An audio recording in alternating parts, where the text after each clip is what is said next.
কুমিল্লার ঘটনার জের ধরে রংপুরের পীরগঞ্জে হিন্দু পল্লীতে হামলার ঘটনায় ছাত্রলীগ নেতা সৈকত মণ্ডল এবং চট্টগ্রামের মণ্ডপে হামলার ঘটনায় যুব অধিকার পরিষদের সদস্য হাবিবুল্লাহ মিজান জড়িত থাকার কথা স্বীকার করে ১৬৪ ধারায় জবানবন্দি দিয়েছেন। আইন শৃঙ্খলা বাহিনী বলছে, রংপুরে হামলার উস্কানি ও নেতৃত্ব দিয়েছে ছাত্রলীগ নেতা সৈকত মণ্ডল এবং চট্টগ্রামের হামলায় নেতৃত্ব দিয়েছে ডাকসুর সাবেক ভিপি নুরুল হক নূরের নেতৃত্বাধীন যুব অধিকার পরিষদের নেতারা।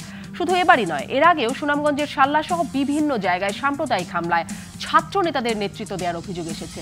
এদিকে রংপুরের সাম্প্রদায়িক হামলায় ছাত্রলীগ নেতার সংশ্লিষ্টতা খুঁজে পাওয়ায় এতে ক্ষমতাসীন আওয়ামী লীগের নেতারা বিব্রত বোধ করলেও চট্টগ্রামের হামলায় ছাত্র অধিকার পরিষদ নেতাদের দোষ খুঁজে না পাওয়ার দাবি করে ডাকসুর সাবেক ভিপি নুরুল হক নূর বলেছেন, চট্টগ্রামে পূজা মণ্ডপে হামলায় প্রকৃত অপরাধীদের চিহ্নিত না করে তাদের নেতাকর্মীদের বাসা থেকে তুলে নিয়ে অমানবিক নির্যাতন করে জবানবন্দি আদায় করা হচ্ছে। তাদের আরও অভিযোগ, রাজনৈতিক দল হিসেবে আত্মপ্রকাশ করতে চাওয়ায় গণ অধিকার পরিষদের কর্মীদের বিরুদ্ধে প্রতিহিংসামূলক মামলা ও হামলা করা হচ্ছে।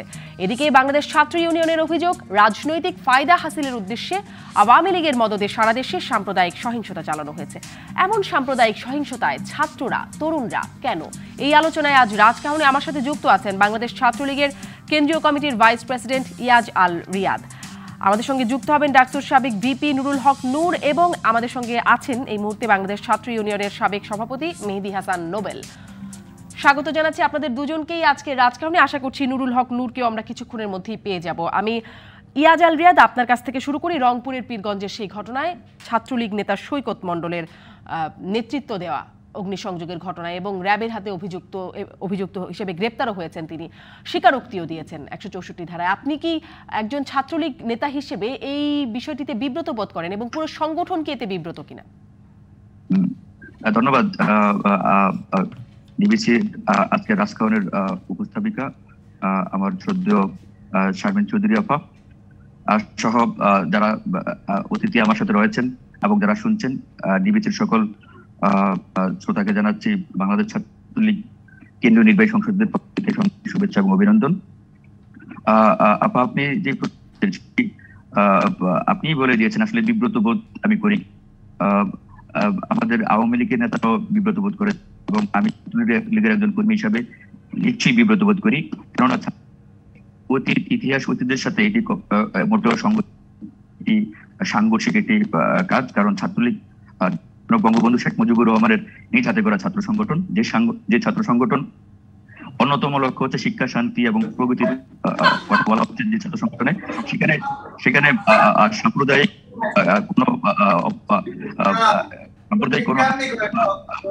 কোনো ইন্ধনে ছাত্রলীগের কোনো কর্মী যুক্ত হবে, এটি নিশ্চয়ই আমাদের জন্য বিব্রতকর এবং এটি কোনোভাবে কারণ করতে পারে না। তারপরে সবচেয়ে বড় লীগের তো এখন আওয়ামী লীগ তো দীর্ঘ 12.5 বছর ক্ষমতা পার করলো। ক্ষমতা থাকার কারণে আমাদের ছাত্র সংগঠনে যারা নেতৃত্বে আসেন, অপরাপর যারা আসেন, সেখানে দেখা যাচ্ছে যে অনেক সময় অনেক মতাদর্শের কর্মীরা আমাদের সংগঠনে ঢুকে যান এবং সংগঠনের বদনাম করেন। এটি তারপরেও এটি বলতে হয়, এই দায় আমাদের ছাত্র সংগঠনে যদি কেউ এসে যদি আমাদের সংগঠনের বিরোধী কোনো কর্মকাণ্ড করে, দায়টা নিতে হবে। জি জি, ইয়াজ আল রিয়াদ, আপনারা দায় নিচ্ছেন, কিন্তু এই যে আপনি বলছেন ঢুকে যায় বিভিন্ন আদর্শের লোক, তারা পদ পায়, কমিটি গঠনের সময় এই বিষয়টুকু কি একটু দেখা হয় না? হয়তো তার ব্যক্তিগত অনেক অপরাধ থাকতে পারে, কিন্তু চেতনাগতভাবে একজন ব্যক্তি, একজন ছাত্র কি সাম্প্রদায়িক নাকি অসাম্প্রদায়িক, এটা তো একটা মূল বিষয় ছাত্রলীগের হবার কথা। সেখানে সেই বিষয়গুলো কি যাচাই বাছাইয়ের কোনো তৎপরতা, কোনো ব্যবস্থা নেই নাকি? সিলেটে যেমন কমিটি গঠন নিয়ে আমরা শুনলাম যে 120 কোটি টাকায় ছাত্রলীগের কমিটি নিহত, এরকম একটা স্লোগান তৈরি হয়েছে, প্রেস রিলিজের মাধ্যমে কমিটি গঠন করা হচ্ছে, ফলে খুব একটা যাচাই বাছাইয়ের সুবিধা নাই ইত্যাদি নানা অভিযোগ। এরকম কি আসলে সবখানেই সত্যি কিনা? এটি দুঃখজনক। যেমন আমাদের ছাত্রলীগ ইতিহাসে কিন্তু এই সমস্ত ঘটনা কখনো কিন্তু আমরা অতীতে দেখিনি, এগুলো এই সমস্ত ঘটনা ছাত্রলীগ কখনো ঘটেনি। বাণিজ্যের কথা বলেছেন এবং ছাত্রলীগের যে সাম্প্রদায়িক ছাত্রলীগে ঢুকে যাওয়া, অনুপ্রবেশ, এগুলো কিন্তু ছাত্র ইতিহাসে কখনো ঘটেনি। এই ধরনের আমার জানা নেই। এবার কিন্তু এই ঘটনাগুলো খুব ব্যাপক আকারে এটি কিন্তু অস্বীকার করার সুযোগ নেই। এটি কেন উঠছে সে আমাকে করেন। আমাদের ছাত্রলীগের একটি গঠনতন্ত্র আছে এবং ছাত্রলীগ কমিটি কিভাবে গঠন করা হবে সেই প্রক্রিয়ায় যদি আমরা প্রেস রিলিজ নির্ভর কমিটি গঠন করি এবং ছাত্রলীগ কমিটি যদি আমরা যাচাই পদ্ধতিগত যাচাই বাছাইয়ের মাধ্যমে যদি কমিটি গঠন না করি এবং ছাত্রলীগ সেকেন্ডারি যদি আমরা ছাত্রলীগের কমিটি গঠন করি, তাহলে সেই ক্ষেত্রে ছাত্রলীগ অনুপ্রবেশের ঘটনাটি খুবই স্বাভাবিক একটি ঘটনা। যার কারণে আপনি আমাদের এই যে ছাত্রলীগের ভিতরে আপনি রংপুরের উদাহরণ টানলেন, সেখানে যে ছাত্রলীগের ছেলেটি ঢুকে যে এই যে সাম্প্রদায়িক সম্প্রীতি নষ্ট করার ইন্ধন তিনি দিয়েছেন, এটি তো ছাত্রলীগের আদর্শের সাথে সাংঘর্ষিক। এই যে একটি অনাদর্শিক ছেলে ছাত্রলীগের ঢুকে সাম্প্রদায়িক সম্প্রীতি বাংলাদেশকে যে অস্থির করার চেষ্টা করেছে, এটির তো দায়ভার আমাদের নিতেই হয়। এবং এই যে আপনি যে প্রস্তুতি করলেন, এটির জন্য এই যে আমাদের লীগের অতীত ইতিহাস থেকে বের হয়ে যখন আমরা ভিন্ন ধারায় করার চেষ্টা করব, তখন আমরা আমাদের ছেলেরা যে ঢুকবে, এটি খুবই স্বাভাবিক একটি ঘটনা। আমাদের কমিটি গঠন করার যে আমাদের যে সেগুলো যদি আমরা যথাযথভাবে অনুসরণ করতাম, তাহলে এগুলো ঘটতো না। তার মানে আপনি ব্যর্থতার এই জায়গায়, ব্যর্থতার কমিটি গঠনের এই জায়গায় একটা ব্যর্থতার দায় নিচ্ছেন। আপনাকে একটু শুনতে একটু অসুবিধা হচ্ছে, আমার নেটওয়ার্কের সমস্যা, আমার মনে দর্শকদেরও হচ্ছে। তবুও আর একটা প্রশ্ন একটু করতেই হবে, যে যেই রংপুরের ঘটনাটি আমরা দেখলাম, সেখানে সেই অভিযুক্ত সৈকত মণ্ডল ফেসবুকে গুজব প্রচারণা বা উস্কানিমূলক প্রচারণা ছড়িয়ে এই রকম একটা কাণ্ড ঘটালেন। মানে তিনি একজন ছাত্রলীগের নেতা, তার সাথে আঞ্চলিক বা কেন্দ্রীয় পর্যায়ের নেতাদের নিশ্চয়ই ফেসবুকে একটা সম্পৃক্ততা থাকবার কথা বা থাকেই স্বাভাবিকভাবে। সেখানে মানে এটার কোনো মনিটরিং নাই যে মানে সামাজিক যোগাযোগ মাধ্যমে ছাত্রলীগের নেতারা, যারা কিনা একটা আদর্শ হবার কথা, তারা আসলে কি করছেন? আপনি কিন্তু ছাত্রলীগের কারণ টানলেন। এখন ছাত্রলীগের কিন্তু একজন না, ছাত্রলীগের সকলেই কিন্তু এই সাম্প্রদায়িক যে অপশক্তির যে উত্থান, এই যে নগ্ন হামলা হলো, এই যে সাম্প্রদায়িক শক্তিরা যে উপকর্মগুলো করলো, এগুলো কিন্তু আমরা তীব্রভাবে প্রতিবাদ জানিয়েছি। প্রত্যেক কর্মী প্রতিবাদ জানিয়েছে। এখন দু একজন যদি সেটা দায়ভারও কিন্তু আমাদের ছাত্রলীগের কাঁধে আসে, এবং সেটা দায়ভার কিন্তু আমাদের নিতে হয়। স্বীকার করছি না, আমাদের সংগঠন দীর্ঘ মানে অনেক এই সংগঠনের দু একজন অনুপ্রবেশকে ঢুকতে পারে, এবং আমরা ঠিক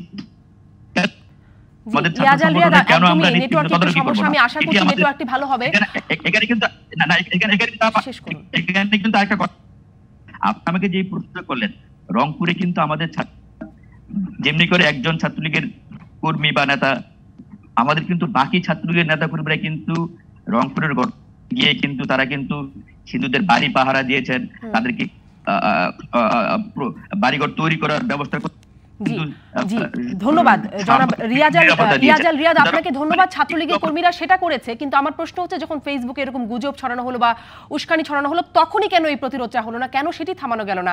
কারণ একজন ছাত্রলীগ কর্মীর কাছ থেকে যদি উস্কানি আসে এবং তার প্রেক্ষিতে যদি এরকম একটা ঘটনা ঘটে, সেটি তো একটা খুব বড় দায়ভার ছাত্রলীগের উপর পড়ে, যদিও আপনারা একটা স্বীকারই করছেন। আপনাকে ধন্যবাদ। আমি আবারও আসি আপনার কাছে, আপনার কাছ থেকে নিশ্চয়ই আরো শুনবো। আমি জনাব নুরুল হক নূর আমাদের সঙ্গে সংযুক্ত হয়েছেন, আপনাকেও স্বাগত জানাচ্ছি রাজকাহনে। আপনার কাছেও একদম ছোট্ট করে যদি এই মন্তব্যটাও আপনি করেন যে ছাত্রলীগের কর্মী সৈকত মণ্ডল রংপুর থেকে গ্রেপ্তার হয়েছেন রংপুরের পীরগঞ্জে অগ্নিসংযোগের ঘটনায়, একদম ছোট করে একটা মন্তব্য চাই। প্রথম হচ্ছে যে আপনারা দেখেন, চলমান ধারাবাহিকভাবে যে সহিংসতা চলছে, এটার আমরা নিন্দা জানাই, এবং এটা কোনো মতেই অসাম্প্রদায়িক বাংলাদেশে হওয়া উচিত না। সেখানে আপনি একটা জিনিস দেখলে, জড়িত যারাই হোক, সেটার চেয়ে বড় কথা হচ্ছে আমাদের সরকার এবং আইন শৃঙ্খলা বাহিনী এই সহিংসতা বন্ধে কি ভূমিকাটা নিয়েছে। আমরা দেখেছি প্রশাসন পুরোপুরি নির্বিকার ছিল। 11টা থেকে বিকাল 3টা পর্যন্ত কুমিল্লা হামলা হয়েছে, প্রশাসন এগিয়ে আসেনি। এই যে কোরআন উদ্ধারের অবমাননার যে ঘটনাটি, সেখানে একজন ওসির উপস্থিতিতে কিভাবে লাইভ করা হয়, এটি তো একটি স্পর্শকাতর বিষয়। তারপর নোয়াখালী চাঁদপুরে কিভাবে জনতার মিছিলে পুলিশ গুলি করে, মানে পুলিশ তো গুলি করে আরো পরিস্থিতি উস্কে দিয়েছে। কাজেই এখানে কিন্তু প্রশাসন এবং সরকারের একটা দায় আমরা দেখতে পাচ্ছি, তাদের ব্যর্থতা। এখানে ছাত্রলীগ, আমি মনে করি ছাত্রলীগ বলেন, ছাত্র অধিকার বলেন, ছাত্র ইউনিয়ন, কোন ছাত্র সংগঠন আমার বিশ্বাস এই সহিংসতা, সাম্প্রদায়িক সংঘাত এগুলোতে তাদের নেতা কর্মীকে কখনোই প্রশ্রয় দেয় না। কাজেই সেখানে আমি ছাত্রলীগের নেতা, একজন নেতা হয়তো এই ঘটনায় জড়িত নাম উঠে এসেছে, আমার মনে ঘটনাটি খতিয়ে দেখা দরকার যে তার পেছনে কারা জড়িত, কারা তাকে ইন্ধন দিয়েছিল। আমি বিশ্বাস করি না যে এটি ছাত্রলীগের একটা সংঘবদ্ধ কাজ ছিল, কিংবা অন্য কোনো দল করতে পারে। এগুলো সামাজিক দুর্বৃত্ত, রাজনৈতিক দুর্বৃত্তদের কাজ, যারা রাজনৈতিক ফায়দা লাভের জন্য অনেক ক্ষেত্রে এই ধরনের ঘটনা ঘটায়। যেমন কুমিল্লার ঘটনায় আমরা ইতিমধ্যেই বিভিন্ন মাধ্যমে জানতে পেরেছি যে সেখানে মেয়র পদপ্রার্থী এবং এমপি প্রার্থী, তার মধ্যে একটা দ্বন্দ্ব রয়েছে, যেটা পাবনাতেও ঘটেছিল। পাবনায় কিন্তু 2 এমপি প্রার্থীর প্রতিদ্বন্দ্বিতাকে কেন্দ্র করে কিন্তু সেই সহিংসতা ঘটিয়েছিল। যেভাবে সুনামগঞ্জের সাল্লাতে যুবলীগের এক নেতা জলমহলকে দখল করে কিন্তু সেখানে সহিংসতাটি ঘটিয়েছিল। দেখেন, এটা তার একটা ইন্টারেস্টের জায়গা ছিল, সেটাকে আমরা নাম দিলাম সাম্প্রদায়িকতা। সাম্প্রদায়িকতা বলতে যা বোঝায়, একটা সম্প্রদায় যখন আরেকটা সম্প্রদায়ের উপরে সংঘবদ্ধভাবে আক্রমণ করে, এই ধরনের নেগেটিভ সেন্স থেকে এখানে কি আসলেই সাম্প্রদায়িকতা মানে পুরো মুসলমান কমিউনিটি বা হিন্দু কমিউনিটি কি কারো উপরে আক্রমণ করেছে কিনা?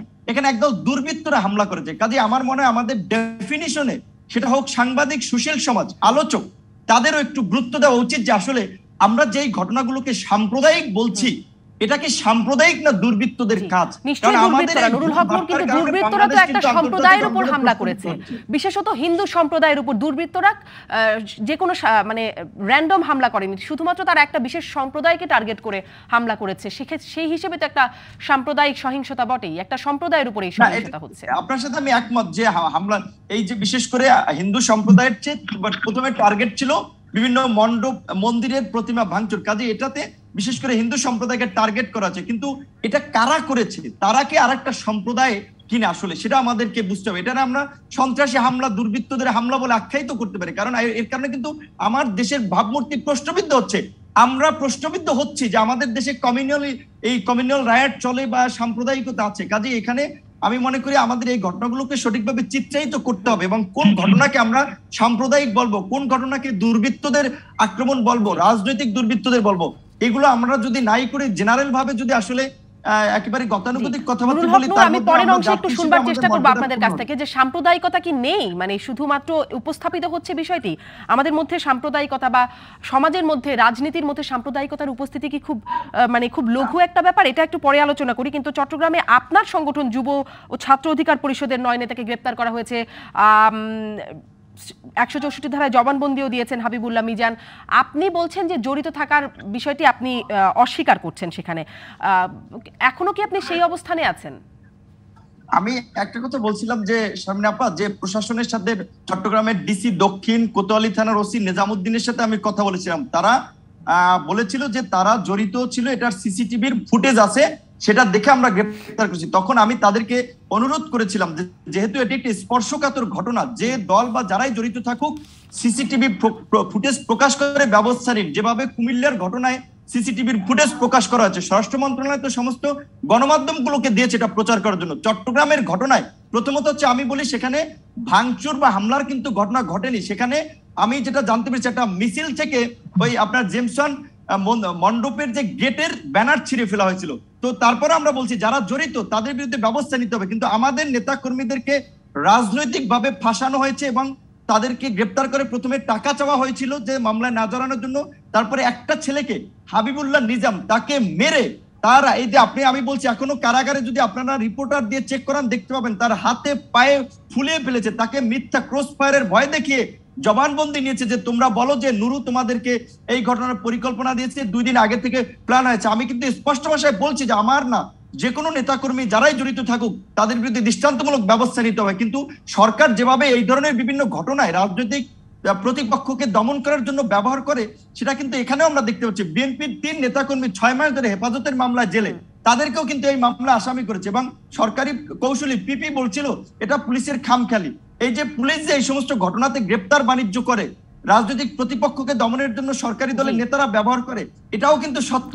আপনারা তদন্ত করে দেখেন এই বিষয়টা আপনি কিভাবে নিশ্চিত হচ্ছেন যে তাদেরকে, মানে আপনি বলছেন তাদেরকে মেরে তাদের অবস্থার কথা আপনি বলছিলেন, কিন্তু তারা যে জড়িত নয় এই বিষয়টা আপনি কি করে নিশ্চিত হচ্ছেন? ছাত্রলীগের কর্মী আমরা দেখছি জড়িত আছে, আমরা বিভিন্ন জায়গায় শুনছি স্বেচ্ছাসেবক দল, বিএনপি, জামায়াত, শিবির, ছাত্রলীগ, বিভিন্ন জায়গায় বিভিন্ন দলের নেতাকর্মীদের সম্পৃক্ততার কথা জানতে পারছি। তো আপনার দলের নেতাকর্মীরা সম্পৃক্ত থাকতেই পারেন, এটা আপনি কেন বলছেন? না, আমি প্রথমে একটা অভ্যন্তরীণ ভাবে জানার চেষ্টা করেছি। প্রথমত আমাদের ওই দিন কোনো কর্মসূচি ছিল না। ওই দিন শুক্রবার দিন আন্দার কিল্লা জামে মসজিদ থেকে মুসল্লিরা একটা মিছিল করেছিল। ওখানে আমাদের একটা ছেলে, আমি বলছি যে একজন সেই মিছিলে ছিল, একজন, কিন্তু তার ওই ছবিটাকে দেখিয়েছে, বাট বাকিরা কোনো মিছিলেও জানে, বাকিদেরকে একেবারে অন্যায় ভাবে ধরা হয়েছে, তারা কেউ মিছিলে ছিল না। আমি কিন্তু বলছি, তারপরে আমরা বলছি যে পুলিশ যেহেতু বলছে সিসিটিভির ফুটেজ আছে, তাহলে পুলিশ দেখাক যে আমার নেতাকর্মীরা জড়িত, এবং আমাদের নেতাকর্মীদেরকে টাকা চাওয়া হয়েছে, আমি বলেছি 1 লক্ষ করে টাকা চাওয়া হয়েছে মামলায় না জড়ানোর জন্য। পুলিশের এই ধরনের গ্রেপ্তার বাণিজ্য খবর আছে। তারপরে তাদেরকে ক্রস ফায়ারে ভয় দেখেছে। আমি বলছি হাবিবুল্লাহ যে ছেলেটি 164 ধারায় দিয়েছে, মানবাধিকার কর্মী, আপনারা গণমাধ্যম কর্মী, তার সাথে সাক্ষাৎ করেন জেলখানায়, দেখবেন যে তাকে মেরে কিভাবে তারকে রক্তাক্ত করেছে। নুরুল হক নূর, এই বিষয়টা আপনি বলছিলেন যে তাকে মেরে তার কাছ থেকে জোর জবরদস্তি করে জবানবন্দি নেওয়া হয়েছে, এই বিষয়টা আপনি স্পষ্ট করছিলেন। আপনাকে ধন্যবাদ। আমি জনাব মেহেদী হাসান নোবেল আপনার কাছ থেকে একটু জানতে চাই, আপনারা বলছেন যে, আমি একটা বলি শারমিন আপা, এখানে আমরা মেডিকেল টেস্টের আহ্বান জানিয়েছিলাম, যে ছেলেকে রিমান্ডে নিয়ে 164 ধারায় জবানবন্দি নিয়েছে, কিন্তু মেডিকেল টেস্ট করার জন্য কোর্ট অ্যালাউ করে নেই। আপনাদের মাধ্যমে আমি আবারও বলছি, এই ছেলেকে মেডিকেল টেস্ট করানো হোক, সাংবাদিকদের সামনে উপস্থাপন করা হোক যে তাকে মেরেছে কিনা এবং জোর করে জবানবন্দি নিয়েছে কিনা পুলিশ, এবং টাকা চেয়েছে কিনা 1 লক্ষ করে। জি ধন্যবাদ নুরুল হক নূর, এটি নিশ্চয়ই একটা খতিয়ে দেখবার বিষয়। আমি মেহেদী হাসান নোবেল আপনার কাছ থেকে একটু এই বিষয়টি জানতে চাই। আপনারা বলছেন যে রাজনৈতিক ফায়দা হাসিলের উদ্দেশ্যে আওয়ামী লীগের মদদে সারা দেশে সাম্প্রদায়িক হামলা হয়, কিন্তু আওয়ামী লীগের মানে ফায়দাটা কি, রাজনৈতিক ফায়দাটা কি, সেটি কি আপনারা বলবেন? কারণ এই যে দেশে বিদেশে নানান রকম সমালোচনার মুখে তো আমরা বরং আওয়ামী লীগকেই পড়তে দেখছি। ধন্যবাদ যারা আজকের আলোচনায় যুক্ত হয়েছেন এবং যারা আমার কথা শুনছেন, সবাইকে শুভেচ্ছা জানাই। প্রথমত হচ্ছে, আমরা যদি এই বাংলাদেশে 2012 সালের পর থেকে যে সমস্ত এই সাম্প্রদায়িক হামলাগুলো হয়েছে সেগুলোর ইতিহাস আমরা দেখি, তাহলে আমরা দেখব যে এই ঘটনার সাথে প্রত্যেকটার সাথেই আওয়ামী লীগের স্থানীয় নেতাকর্মীরা জড়িত, এবং তাদের যে তারা যে জড়িত এইটা প্রমাণিত হয়েছে নাসিরনগরের ঘটনায়। চার্জশিটভুক্ত আসামি তারা আওয়ামী লীগের মনোনয়ন পেয়েছেন, এবং এর আগেও আমরা যখন রামুর ঘটনা দেখেছি তখনও আওয়ামী লীগের লোক এই হামলার সাথে জড়িত ছিলেন। সাল্লার ঘটনায় আওয়ামী লীগের লোক জড়িত ছিলেন। আওয়ামী লীগের রাজনৈতিক ফায়দাটা আসলে কি? এই বাংলাদেশে রাজনীতি করেন অল্প কিছু দল ছাড়া যারা ক্ষমতার রাজনীতি করেন, যারা যে কোনো উপায়ে ক্ষমতায় যেতে চান, তারা প্রত্যেকটা সময় এই সাম্প্রদায়িক উস্কানি এবং ধর্মীয় যে অনুভূতি সেটাকে ব্যবহার করে তারা রাজনীতি করেন, এবং সেক্ষেত্রে আওয়ামী লীগও পিছিয়ে নেই। যদিও আওয়ামী লীগকে বলা হয় যে একটি অসাম্প্রদায়িক দল, তারা বলে তারা অসাম্প্রদায়িক দল, কিন্তু তাদের 2012 সালের পরবর্তীতে তাদের যে কর্মকাণ্ড সেটা দেখলে আসলে আর তার মনে হয় না যে তারা সাম্প্রদায়িক দল। তাদের রাজনৈতিক ফায়দাটা কি আপনি যদি খেয়াল করেন, যে তারা কিন্তু হেফাজত বাংলাদেশে একটি তাণ্ডব সৃষ্টি করার পরেও তাদের বিরুদ্ধে যে মামলাগুলো হয়েছে সেই মামলাগুলোর কোনো বিচার এই সরকারের আমলে এখন পর্যন্ত হয়নি। কিন্তু উল্টো আমরা দেখেছি যে হেফাজতকে কিভাবে পেট্রোনাইজেশন এই আওয়ামী লীগ সরকার করছে, এবং হেফাজতের যে সমস্ত দাবি তারা মেনে নিয়েছে। এবং তাদের রাজনৈতিক ফায়দাটা হচ্ছে যে তারা আসলে অন্য প্রত্যেকটা দল যেভাবে ধর্মকে অনুভূতি করে ব্যবসা করার চেষ্টা করে, রাজনীতি করার চেষ্টা করে, আওয়ামী লীগও এখন একইভাবে রাজনীতি করার চেষ্টা করে। এবং এটা শুধুমাত্র এই সময় শুরু হচ্ছে এরকম না। আমি ছোটবেলা থেকেই দেখেছি যে আওয়ামী লীগের মিছিল এই ধরনের স্লোগান হয় যে লা ইলাহা ইল্লাল্লাহ, নৌকার মালিক তুই আল্লাহ। এটা তো ধর্মকে ব্যবহার করে নৌকার মানে ভোট চাওয়ার একটা উপায়, কিন্তু এইটা কি কখনো আসলে রাজনীতিতে এইরকম ধর্মীয় শব্দ বা ধর্মীয় ইস্যু ব্যবহার হতে পারে? মেহেদী হাসান নোবেল, সেই স্লোগানের বিষয়টা আপনি বলতেই পারেন যে এরকম স্লোগান কেন, কিন্তু আমি প্রশ্নটি করছিলাম এখানে যে এরকম সাম্প্রদায়িক হামলা করে তো প্রচন্ড সমালোচিত হচ্ছে সরকার দেশে বিদেশে আন্তর্জাতিকভাবেও, সেখানে আসলে ফায়দাটা কোথায়, এই বিষয়টা আরেকটু স্পষ্ট হবে আপনার কাছ থেকে। আর আপনি চার্জশিটভুক্ত আসামির কথা বলছিলেন আওয়ামী লীগের নেতাকর্মীরা, সেক্ষেত্রে এখন যখন অন্যান্য দলের নেতাকর্মীরাও যুক্ত হচ্ছে সেই বিষয়টি তো আপনি আস্থা রাখছেন কিনা আমি বিরতির পরে এসে আপনার কাছ থেকে শুনবো। ফিরে এলাম রাজকাহনে। আমি যে প্রশ্নটি করছিলাম মেহেদী হাসান নোবেল আপনার কাছ থেকে, সেটি আরেকবার একটু জানতে চাই যে আপনি বলছিলেন ধর্মকে ব্যবহার করে আওয়ামী লীগ ধর্মকে ব্যবহার করে ভোটের রাজনীতিতে সুবিধা পেতে, সেটি না হয় করলো, কিন্তু এই সহিংসতা করে আওয়ামী লীগের কি লাভ হচ্ছে সেটি একটু বলবেন। দেখেন, এখানে সহিংসতা করে আওয়ামী লীগের লাভ হচ্ছে, আপনি যদি বাংলাদেশের বিভিন্ন অর্থনীতিবিদ বিভিন্ন পরিসংখ্যান দিয়েছেন যে এই দেশে যারা হিন্দু সম্প্রদায়ের আছেন তারা যখন চলে যায় তাদের জমিগুলা কারা দখল করে, তাদের ব্যবসাগুলা কারা দখল করে, এই ধরনের পরিসংখ্যান বাংলাদেশে রয়েছে। এখন বাংলাদেশের হিন্দু সম্প্রদায়কে আওয়ামী লীগ একরকম ভাবে ব্যবহার করে, যে মানে এটা একেবারে সর্বজন স্বীকৃত যে তারা আওয়ামী লীগকে ভোট দেয়, নৌকা মার্কায় ভোট দেয়। এখন যখন সে ভোট দিবে না, এবং বাংলাদেশে বর্তমানে হিন্দু সম্প্রদায়ের এমন একটা মানে তাদের অবস্থান, তারা কিন্তু মাত্র 8 থেকে 9% আছেন। এই 8 থেকে 9% ভোট আসলে এখন খুব বেশি জরুরি না, কারণ এর বাইরে আরো যে বড় সম্প্রদায় আছে আওয়ামী লীগ এখন তাদের ভোটও চায়। এই মুহূর্তে আওয়ামী লীগের হিন্দু সম্প্রদায়ের ভোটের প্রয়োজন নেই, যে তারা যদি এই দেশ থেকে চলে যায় তাহলে তার বাড়িটা কে দখল করবে? তার বাড়িটা দেখবেন যে এই স্থানীয় আওয়ামী লীগ বিএনপি নেতা কর্মীরাই তারা দখল করছে, এবং এইটার একেবারে আপনার আবুল বারাকাত স্যারের তার যে গবেষণা, সেই গবেষণা রয়েছে। এক্ষেত্রে এটা অস্বীকার করার কিছু নেই যে আওয়ামী লীগ নামে অসাম্প্রদায়িক হলো, এখন তার যে সমস্ত কার্যক্রম, সেই প্রত্যেকটা কার্যক্রম সাম্প্রদায়িক হচ্ছে। কিন্তু মেহেদী হাসান নোবেল, এটা তো ব্যক্তি স্বার্থে, তার জায়গা জমি মানে স্থানীয় নেতারা, আওয়ামী লীগ বিএনপি নেতারা দখল করবে, এটা তো ব্যক্তি স্বার্থের কথা হলো, কিন্তু দল হিসেবে তো আওয়ামী লীগের ক্ষতি হয়ে গেল, অন্তত সেই 8-9% ভোট হারাবে তারা। 8-9% ভোটের প্রশ্ন আসে যখন তার ভোটের, বাংলাদেশে যখন ভোট হবে, বাংলাদেশে কিন্তু গত 2 টার্ম ধরে কোনো ভোটেরই হিসাব নাই। সুতরাং আওয়ামী লীগ তার হিন্দু ভোটারদের প্রতি যতটুকু লয়ালিটি তার ছিল, এই 2 টার্ম ভোট না হওয়ার কারণে তার সেই লয়ালিটিটুকু সে বজায় রাখছে না, বা তার রাখার দরকার পড়ছে না। গত 2 টার্মের নির্বাচন আমরা দেখেছি যে কিভাবে নির্বাচন হয়েছে। সুতরাং ওই নির্বাচনেও আওয়ামী লীগ এখন আর আস্থা রাখছে না, তার ভোটার হিসাবেও এখন আর হিন্দু সম্প্রদায়ের লোকের দরকার নেই, এবং এটাকে তারা ব্যবহার করছে। এবং আপনি দেখেন যে হামলার ঘটনা, তাহলে আসলে ক্ষমতার রাজনীতির সাথে ব্যবহার করার কি হলো? তাহলে তো মনে হচ্ছে যেন ব্যক্তি স্বার্থে ব্যবহার করছে। ক্ষমতার রাজনীতির সাথে মানে সহিংসতার সম্পর্ক কোথায়? ব্যক্তি স্বার্থে কিন্তু আপনি গিয়ে হিন্দুর জমি দখল করবেন না, ব্যক্তি স্বার্থের সাথেও সেখানে রাজনৈতিক যে ক্ষমতা, সেটার কিন্তু সম্পৃক্ততা রয়েছে।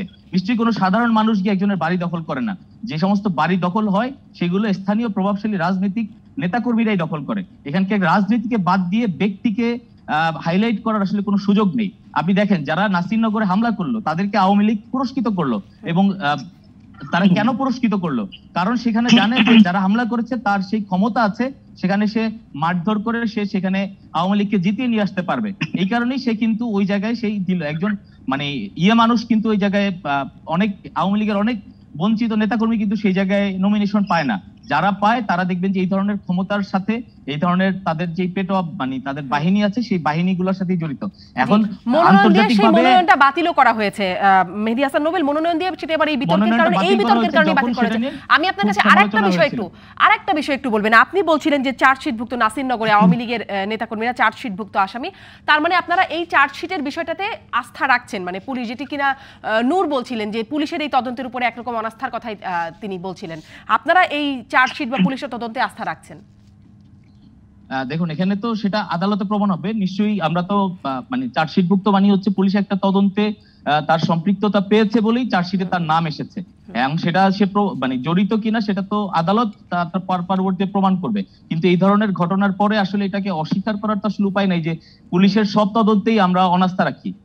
কিন্তু পুলিশ যে রাজনৈতিকভাবে ব্যবহৃত হয় সেটাও যেমন ভাবে সত্য, আবার পুলিশের কিছু এই ধরনের বিষয়কে আমাদেরকে বিশ্বাস এবং আস্থায় রাখতে হয়, না হলে তো মেহেদী হাসান নোবেল মানে আস্থায় রাখতে হবে, এই জায়গাটা আমরা মনে হয় স্পষ্ট হচ্ছে। ধন্যবাদ আপনাকে।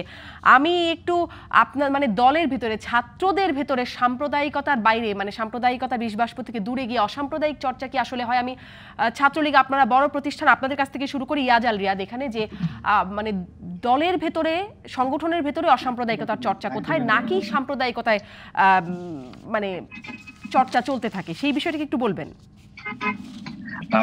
প্রথমে আমি নোবেল ভাইয়ের কথা একটু বলতে চাই। নোবেল ভাই সবগুলো বিষয়ে সরকারের উপর দায় চাপাতে চেষ্টা করেছেন। তার কথাটা হলো মানে কিরকম যে সাম্প্রদায়িক যে সহিংসতা ঘটছে এগুলো সবকিছু সরকার ঘটাচ্ছে। আমি বুঝতে পারতেছি না যে একটি স্থিতিশীল সরকার, যে একটি সরকার ইচ্ছা করে কি তার ক্ষমতাকে রাষ্ট্র পরিচালনাকে অস্থির করবে, এটা কোনো কথা হতে পারে? আমার বিবেচনায় এটা যদি মাথায় ঢুকছে না। আর আপনি যে প্রস্তুতি করেছেন, ছাত্রলীগ আমাদের যে অসাম্প্রদায়িক চেতনার কথা আপনি বলেছেন, বাংলাদেশ ছাত্রলীগের এই অসাম্প্রদায়িক চেতনাকে ছড়িয়ে দেওয়ার লক্ষ্যে, অর্থাৎ বাংলাদেশ ছাত্রলীগের কর্মীরা যাতে সৃজনশীল হয়, তারা যাতে প্রগতিশীল হয়, এই লক্ষ্যে কিন্তু বাংলাদেশ ছাত্রলীগ কিন্তু অনেক উদ্যোগ গ্রহণ করে। আমরা এই করোনাকালীন কারণে, করোনা সংকট থাকার কারণে কিন্তু এই উদ্যোগগুলো আমরা করতে পারিনি। যেমন আমরা কিন্তু বাংলাদেশ ছাত্রলীগ কিন্তু প্রত্যেক জেলা এবং থানাওয়ারি কিন্তু আমাদের কিন্তু কর্মশালা হয়, এবং আমরা কিন্তু সেখানে কিন্তু আমাদের কর্মশালায় কিন্তু আমরা সৃজনশীল ব্যক্তিদেরকে নিয়ে যাই, আমরা কিন্তু বড় বড় লেখক সাহিত্যিকদেরকে নিয়ে যাই। আমরা কিন্তু ওই অঞ্চলের যারা প্রসিদ্ধ শিল্পী রয়েছেন, অর্থাৎ শিল্প, সাহিত্য, সংস্কৃতি চর্চাটা আমরা করি, যাতে করে প্রত্যেকটি ছাত্রের, প্রত্যেকটি নেতা কর্মী যাতে করে প্রগতিশীল হয়, মুক্তিযুদ্ধের চেতনায় বিশ্বাসী হয়, মুক্তিযুদ্ধের আদর্শে কর্মী হয়। এই ক্ষেত্রে ছাত্রলীগের আমাদের কেন্দ্রীয় কমিটির এই ক্ষেত্রে কোনো জি ইয়াজাল রিয়াদ আর একটা প্রশ্ন একটু করি, এটাও কি একরকম ভাবে মানে আরেক দিক থেকে সাম্প্রদায়িক কিনা? রিয়াদ এই প্রশ্নটা একটু করতে চাই যে আপনাদেরকে আমরা খুবই শিবির বিরোধী তৎপরতায় সবসময় দেখি, মানে ছাত্রলীগের যেন প্রধান একটা কর্মকাণ্ড হচ্ছে শিবিরকে প্রতিরোধ করা, এবং আপনাদের স্লোগানও আছে একটা শিবির ধরে ধরে জবাই করা। আপনি যদি আমাকে শোনেন রিয়াদ, আমি আপনাকে প্রশ্নটি করছি, আমরা বিভিন্ন জায়গায় শিবিরকে মারধরের ঘটনা দেখি, আবরারের ঘটনার মতো এত ভয়াবহ হয়তো না হলেও বিভিন্ন জায়গায় এরকম তৎপরতা দেখি। মানে শিবিরও তো নিষিদ্ধ না, নিষিদ্ধ কি কেন এরকম মানে তাদের সাথে এইভাবে লেগে থাকা? জি ঢাকা বিশ্ববিদ্যালয়ের ব্যাপারটা আপনি জানেন, ঢাকা বিশ্ববিদ্যালয়ে কোনো সাম্প্রদায়িক রাজনৈতিক সংগঠন থাকার কোনো প্রশ্ন নেই। এটা ঢাকা বিশ্ববিদ্যালয় পরিবেশ ওখান থেকে বলা আছে, পরিবেশ আইন ওখানে বলা আছে ঢাকা বিশ্ববিদ্যালয়ে কোনো সাম্প্রদায়িক রাজনৈতিক সংগঠন করতে পারবে না। সেটি এক। আপনি যে কথাটি বলেছেন আপা, এই যে আমরা যেটা বললাম যে আমরা সাম্প্রদায়িক অবশক্তির বিরুদ্ধে সবসময় লড়াই করে আসছি। এখন বাংলাদেশের সাম্প্রদায়িক রাজনীতিটা কারা সবচেয়ে বেশি করে এবং কারা সাম্প্রদায়িক রাজনীতিটা করে এবং সাম্প্রদায়িক এই যে বিশ্ববাসীগুলা কারা ছড়িয়ে দেয়, প্রধানত আমরা এটা একদম দিবারকের মতো সত্য, জামাত শিবির এই সাম্প্রদায়িক রাজনীতির সবচাইতে বড় সুবিধাটা নিয়ে থাকে এবং তারা সবচাইতে সাম্প্রদায়িক অবশক্তি রাজনীতি করে। সেই জায়গা থেকে আপনি যে আমাদেরকে যে কথাটা বললেন, এই যে শিবিরের বিরুদ্ধে রাজনীতি করতে গিয়ে, সাম্প্রদায়িক অবশক্তির বিরুদ্ধে রাজনীতি করতে গিয়ে রাজশাহী বিশ্ববিদ্যালয় একসময় সবচেয়ে প্রগতিশীল বিশ্ববিদ্যালয় ছিল, যেখানে প্রগতিশীলতার চর্চা হতো। সেই জায়গায় যখন শিবিরেরা একের পর এক বিশ্ববিদ্যালয়কে সুকৌশলে দখল করে নিল, সাম্প্রদায়িক বিশ্ববিদ্যালয়কে গড়িয়ে তোলা হলো, বিশ্ববিদ্যালয় শিক্ষকদের উপর নানা কাজে নির্যাতন করা হতো প্রগতিশীল শিক্ষকদের। সেই জায়গা থেকে কিন্তু বাংলাদেশ ছাত্রলীগ কিন্তু এই প্রতিক্রিয়াশীল শক্তির বিরুদ্ধে লড়াই করতে গিয়ে আমাদের ফারুক ভাই, টগর ভাই, আমাদের তুহিন ভাই থেকে অসংখ্য নেতা কর্মীরা হামলার শিকার হয়েছেন, জখম হয়েছেন। এগুলো কিন্তু রয়েছে। বাংলাদেশ ছাত্রলীগ কিন্তু, আমি যেটাই বলেছি, বাংলাদেশ ছাত্রলীগের একমাত্র দর্শন হচ্ছে প্রগতিশীলতা, শিক্ষা, শান্তি, প্রগতির কথা বলা রয়েছে।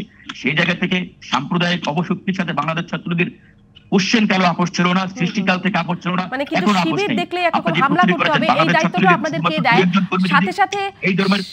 সাথে সাথে মানে এই প্রশ্নটি যে যখন আপনাদের দলের ভেতরেও বা সংগঠনের ভেতরেও সাম্প্রদায়িকতার মানে অবস্থান আমরা দেখতে পাই, তখন তো এই প্রশ্নটা করতেই পারি। আমি আপনাকে বলেছি যে এখানে নুরুল হক নুরুল ছাত্র অধিকার সংরক্ষণ, ছাত্র যুব অধিকার পরিষদ এবং ছাত্র সংরক্ষণ পরিষদ, ছাত্র অধিকার সংরক্ষণ পরিষদ, এই জায়গায় তাদের কর্মীর সংখ্যা রয়েছে বড় জোর 5 থেকে 10,000। আর বাংলাদেশ দুই একজন যদি অপকর্ম করে, জি ইয়াজাল রিয়াদ, বড় সংগঠন, দায়িত্ব বেশি, আপনাদের কৃতিত্ব আপনারা বেশি দাবি করেন। আপনাকে ধন্যবাদ। আমার হাতে খুব অল্প সময়, এই অংশে একটু নুরুল হক নুরকে শুনে আমি বিরতিতে যাই। রিয়াদ আপনাকে ধন্যবাদ। আপনি জি ধন্যবাদ রিয়াদ, আপনাকে ধন্যবাদ। নুরুল হক নূর, আমরা এটা প্রশ্ন দিচ্ছি না, আমরা মনে করি আমাদের বাংলাদেশ ছাত্রলীগের একজন কর্মী এই ধরনের অপকর্মের সাথে সম্পৃক্ত থাকতে পারবে না। জি জি নিশ্চয়ই আপনারা সেই দায়িত্বটা নেবেন। রিয়াদ আপনাকে ধন্যবাদ। আমি নূর আপনার কাছ থেকে একটু জানতে চাই যে আপনাদের দলের ভিতরে, সংগঠনের ভিতরে অসাম্প্রদায়িকতার চর্চাটা আসলে কতটা হয়? আপনারই একটা বক্তব্য খুব আলোচিত হয়েছিল, আপনি ক্ষমাও চেয়েছিলেন। আপনি বলেছিলেন কোনো মুসলমান আওয়ামী লীগ হতে পারে না, এদের কোনো ঈমান নেই। আপনার বিরুদ্ধে এটার জন্য মামলা হয়েছে, আপনি ক্ষমা চেয়েছেন। আমরা দেখেছি মোদি বিরোধিতায়, যখন সাম্প্রদায়িক শক্তি দেশে খুব অ্যাক্টিভ ছিল তখন আপনারাও সেখানে বিরোধিতা করেছেন প্রচন্ড মাত্রায়। মানে আপনাদের মধ্যেও কি একটা কোথাও সাম্প্রদায়িকতা লুকিয়ে আছে কিনা?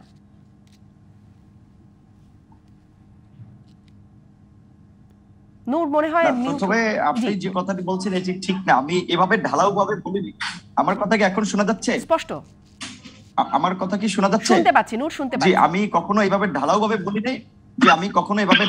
বলি নাই যে কোনো মুসলমান আওয়ামী লীগ করতে পারে না, তাদের ঈমান নাই। আমি বলেছি যে যারা জনগণের ভোটাধিকার হরণ করে, জনগণের অধিকার কেড়ে নেয়, এটা কোনো মুসলমান করতে পারে না, কারণ মুসলমান ইসলাম ধর্ম এটা না। আমি বলেছি এটা এইভাবে। সুতরাং সেটা যদি আওয়ামী লীগ বা অন্য কোনো দলের যদি কেউ করে থাকে, তারা তো প্রকৃত অর্থে সেটা ধারণ করতে পারে। আমি ওই অর্থে বলেছি, কিন্তু ইন জেনারেল আওয়ামী লীগকে আমি এভাবে বিষয়টা বলি না। দ্বিতীয় কথা, আপনি যেটা বলেছেন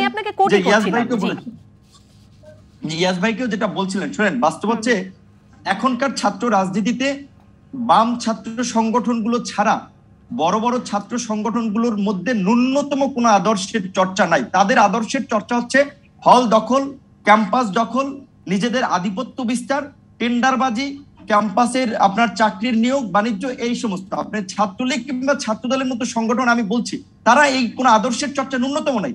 সেখানে ছাত্রদের মধ্যে সুস্থ ধারার চর্চা, আপনার এই যে অসাম্প্রদায়িকতা, ছাত্রলীগের আপনি বলছেন যে ছাত্রলীগের আপনি দেখেন আজকে কোথাও কোনো পাঠচক্র, সাংস্কৃতিক অনুষ্ঠান, এই ধরনের কোনো প্রোগ্রাম ছাত্রলীগের আছে কিনা? আমি শুধু ছাত্রলীগের কথা বলছি না, আমি বলছি বড় ছাত্র সংগঠনগুলোতে নাই। ডাকসু নির্বাচন হওয়ার মধ্যে দিয়ে ঢাকা বিশ্ববিদ্যালয়ের একটা পরিবর্তন হওয়া শুরু করেছিল, কিন্তু সরকার আবার সেটা বন্ধ করে দিয়েছে। মানে বাস্তব কথা হচ্ছে যে আওয়ামী লীগের আমলে আওয়ামী লীগও চায় না যে ক্যাম্পাসগুলোতে একটা সুস্থ ধারার ছাত্র রাজনীতি বিকশিত হোক। এত বছর পরে ডাকসু নির্বাচন হলো। আমি একটা বিরতি নিয়ে আসি নূর, আমি বিরতি নিয়ে এসে আপনার ওই কথাটাতে ফিরবো। আপনি যে বলছেন ছাত্রদের মধ্যে সুস্থ ধারার চর্চা এখন হচ্ছে না, কিভাবে সম্ভব? একটা আপনারা ছাত্র নেতা হিসেবে সেই বিষয়টাও নিশ্চয়ই বলবেন। একটা বিরতির পর ফিরলাম রাজকারণে। নুরুল হক নূর, আপনাকে থামিয়ে বিরতিতে গেলাম। আপনার কাছ থেকে সেইখান থেকে জানতে চাই সুস্থ ধারার ছাত্র রাজনীতি সম্ভব কিভাবে, যখন ছাত্র নেতারাই অর্থ লিপ্সা, ক্ষমতা লিপ্সায় জড়িয়ে গেছে, সেটি একটু জানতে চাই। আপনারা আগামীকাল নতুন দল গণ অধিকার পরিষদ আত্মপ্রকাশ করতে যাচ্ছেন, আপনাদের জন্য শুভকামনা। আপনাদের আদর্শটা কি হবে সেটিও যদি একদম ছোট্ট করে বলতেন, সময় নেই আমার খুব বেশি।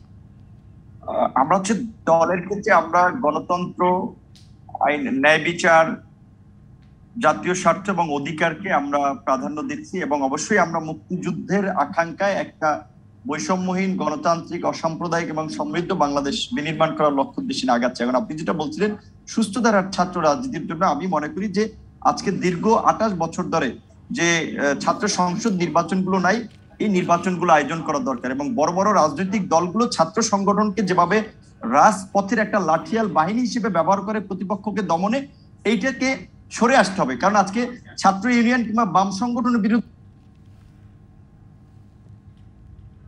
ছাত্রলীগ, এখন আওয়ামী লীগ ক্ষমতায়, বিভিন্ন জায়গায় বিরোধী পক্ষের নেতাকর্মীদের উপরে দেখবেন হামলা চালাচ্ছে, চাঁদাবাজি, টেন্ডারবাজি। তো এই সহিংসতাকে দল যখন প্রশ্রয় দেয়, তখন সেই ছাত্র সংগঠন তারা তো সাম্প্রদায়িক হয়ে উঠবে, তাদের নেতাকর্মীরা তো সাম্প্রদায়িক উঠবে। কাজেই সুস্থ ধারার রাজনীতি চর্চার জন্য তো একটা সুস্থ নেতৃত্ব তৈরির ব্যবস্থা থাকা দরকার, তার জন্য ছাত্র সংসদ নির্বাচনগুলো থাকা দরকার। আর সামগ্রিকভাবে যদি দেশেই গণতন্ত্র না থাকে, আইনের শাসন না থাকে, তো তাহলে সেই দেশের ছাত্ররা কিভাবে ভালো কিছু শিখবে? কারণ রাজনৈতিক দলই তো বর্তমানে একটা সরকার ক্ষমতায় আছে 14 সালের পর থেকে অনির্বাচিত ভাবে, জনগণের ভোটাধিকার হরণ করে একটা অনৈতিক সরকার। কাজে তারা নৈতিকতা কিভাবে জনগণকে। নুরুল হক নূর, সেটি আপনারা সবসময় এই বিষয়টি অভিযোগ উত্থাপন করে থাকেন, এটি নিয়ে খুব বড় আলোচনায় যাবার এখন সুযোগ নাই। আমাদের সঙ্গে ইয়াজাল রিয়াজ সম্ভবত ডিসকানেক্টেড হয়ে গেছেন, চেষ্টা করছে তাকে পাবার। মেহেদী হাসান নোবেল, আপনার কাছ থেকে একটু এটি জানতে চাই যে আপনারা গণজাগরণ মঞ্চের সময় খুব তৎপর ছিলেন, অ্যাক্টিভ ছিলেন, এই সাম্প্রদায়িকতার বিরুদ্ধে সেরকম কোনো বড় জাগরণ হওয়ার প্রয়োজন দেখেন কিনা?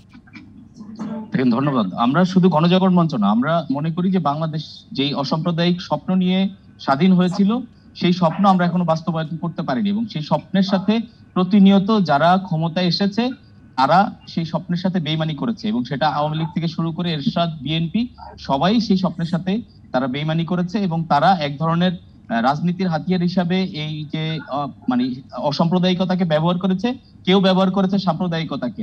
আমরা দেখি যে আওয়ামী লীগের কাছে একটি সুযোগ এসেছিল যে তারা বাংলাদেশের সংবিধান থেকে বিসমিল্লাহ এবং রাষ্ট্রধর্ম বাতিল করে সংবিধানের যেই বিকৃতি সাধন করা হয়েছিল সেটিকে তারা সংশোধন করবে, কিন্তু আমরা কিন্তু আওয়ামী লীগের কাছ থেকেও সেই ইয়েটি দেখিনি। এখন আপনি যদি বলেন যে কিভাবে বাংলাদেশে অসাম্প্রদায়িকতার লড়াই হবে, আপনি দেখেন বাংলাদেশের শিক্ষা ব্যবস্থা থেকে শুরু করে সামাজিক ব্যবস্থা, প্রত্যেকটি জায়গায় সাম্প্রদায়িকতা বিদ্যমান। আপনি শিক্ষা ব্যবস্থার মধ্যে সাম্প্রদায়িকতা রাখবেন আর আপনি চিন্তা করবেন যে বাংলাদেশের মানুষ এমনি এমনি অসাম্প্রদায়িক হয়ে যাবে, বিষয়টা এভাবে হয় না। এবং রাষ্ট্রীয়ভাবে যে সাম্প্রদায়িকতার মদত, সেটা কিন্তু আমরা প্রত্যেকটি সরকারের আমলে দেখেছি, এবং আওয়ামী লীগের আমলে আমরা কিন্তু সবচেয়ে বেশি দেখছি। এবং আওয়ামী লীগের সাথে এখানে আওয়ামী লীগ দাবি করেন সে অসাম্প্রদায়িক, হ্যাঁ, কিন্তু আপনি দেখেন যে মানে পত্রিকায় রিপোর্ট এসেছে আওয়ামী লীগের সাথে সবচেয়ে বেশি সাম্প্রদায়িক দলগুলার জোট রয়েছে। আপনি যে অভিযোগ করছিলেন যে আওয়ামী লীগের হাতে সুযোগ এসেছিল, কিন্তু আওয়ামী লীগ, আপনাকে কোট করে বলছি, সেটির পরিবর্তনটি করেনি, সংবিধানের বিকৃতির কথা বলছেন আপনি। আমি জনাব নুরুল হক নূরকেও এই প্রশ্নটি করতে চাই যে আপনারা নতুন দল গঠন করতে চাচ্ছেন, আপনাদের সামনে সুযোগ আসলে আপনারা কি করবেন? এখন দেখেন, বর্তমানে মানুষের ভোটাধিকার নাই, গণতান্ত্রিক রাষ্ট্র ব্যবস্থাই নেই। কাজে গণতান্ত্রিক রাষ্ট্র ব্যবস্থা যদি আমরা ফিরিয়ে আনতে পারি, তাহলে জনগণের আকাঙ্ক্ষার সংবিধান, জনগণের আকাঙ্ক্ষার আইন প্রণয়ন করা যাবে। নির্দিষ্টভাবে রাষ্ট্রধর্মের প্রশ্নটি করছিলাম, রাষ্ট্রধর্ম ইসলামের প্রশ্নটি এবং সংবিধানে বিসমিল্লাহির রহমানির রহিম, যেটি মেহেদী হাসান নোবেল উত্থাপন করছিলেন। এখন এদেশের মানুষ যেটা চাবে, বিশেষ করে বাংলাদেশের যে মুক্তিযুদ্ধের মূল মন্ত্রের বাংলাদেশ গড়ার জন্য জনগণ যদি চায়, সেটা কোনো রাজনৈতিক দলের সেটার বিপক্ষে যাওয়ার সুযোগ নেই। কাজে জনগণ চাইলে অবশ্যই যে কোনো পরিবর্তন হতে পারে, এবং জনগণ আমাদের দ্বারাও যদি চায়, তাহলে অবশ্যই আমরা যে কোনো কিছু পরিবর্তন করব যদি জনগণ চায়। জি, এই জনগণ চাইছে কিনা সেটি তো একটা প্রশ্ন, সেটি এখন জনগণ চায় কিনা নূর? না, এখন হচ্ছে আপনি দেখেন বাংলাদেশের সংবিধানে যেভাবে লেখা আছে যে রাষ্ট্রধর্ম ইসলাম, এবং একই সাথে অন্যান্য ধর্মেরও অধিকার পালনের সমান মর্যাদা থাকবে, তারপরে এখানে কোনো বিতর্কের জায়গাই থাকে না। অবশ্যই বিতর্কের জায়গা থাকে, অবশ্যই আমার বিতর্কের জায়গা রিয়াজ থাকে। রিয়াদ যুক্ত হয়েছেন আমার কাছে একদমই অল্প কয়েক সেকেন্ড সময় আছে। রিয়াদ, আপনার কাছ থেকে শেষ বক্তব্য। মানে ছাত্রলীগকে অসাম্প্রদায়িক করবেন কিভাবে? ছাত্রলীগ কি অসাম্প্রদায়িক করবো মানে কি? ছাত্রলীগ কি সাম্প্রদায়িক ছাত্র সংগঠন? নিশ্চয়ই সেটি না, আমি এই বিষয়টি আরো স্পষ্ট হতে চাইছিলাম যে জি জি সেই আপনি চর্চাটা বাড়াবেন কি করে? আপনি আমাকে এই প্রশ্ন করতে পারেন যে ছাত্রলীগে এই যে দু একজন যারা ঢুকে ছাত্রলীগের বদনাম করে, ছাত্রলীগের যেই দীর্ঘদিনের ঐতিহ্য রয়েছে সেখানে যারা কালিমা লিপন করে, তাদেরকে আমরা কিভাবে ঠেকাবো, তাদের অনুপ্রেশ কিভাবে আমরা বন্ধ করব, সেই প্রশ্ন আপনি আমাকে করতে পারেন। হ্যাঁ, যদি আপনি আমাকে সেই প্রশ্ন করেন তাহলে আমরা আমাদের বাংলাদেশ ছাত্রলীগের বিগত এক দুই রিয়াদ, বছরের এটা নিয়ে কর্মকাণ্ড নিশ্চয়ই পরবর্তীতে আরো আলোচনা করতে হবে আমাদের, কারণ আজকে সময় শেষ, ডিসকানেক্টেড হওয়ার কারণে একটু সময়ও হারিয়েছি আমরা। ধন্যবাদ আপনাকে রিয়াদ। নূর আপনাকে ধন্যবাদ, মেহেদী হাসান নোবেল ধন্যবাদ, আপনাদের তিনজনকে। বিদায় আজকের মতো।